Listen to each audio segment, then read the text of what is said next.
News Nation political contributor Denise Gitsham is here with me right now. Thank you, Denise, for being with us from the West Coast. You know, many have considered these three, Robert F. Kennedy Jr., Tulsi Gabbard, Kash Patel, as some of the most long shot of selections. They've been under scrutiny on both sides of the aisle.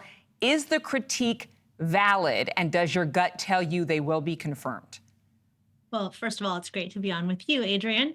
I just have this gut sense that if the Trump team wasn't confident that they would get through, they would have talked them into withdrawing their nominations.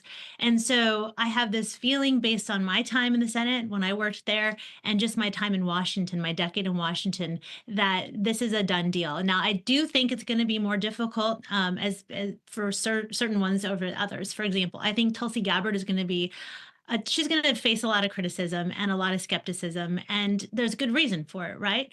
That she's said things in the past that Senate Republicans aren't entirely comfortable with in regards to how she views people like Assad and Putin. But I do think that she ultimately has a security clearance, which means that, you know, in spite of whatever concerns they might have about her loyalty to America, she's still serving as a reservist and has that top secret security clearance. So people must think that she's qualified, and I think she can stand on that. RFK Jr., you know, I don't see any concerns about him in spite of his skepticism on vaccines. Fetterman and Sanders have signaled that they're willing to consider voting for him, which would be huge for him. And, you know, McConnell and a couple of others might be against him, but I don't think that's a problem. And I think Kash Patel will be a straight party line vote. I wish that all of these nominees would submit their favorite books and favorite movies. Something interesting, like something that like humanizes them. Yeah. Imagine that.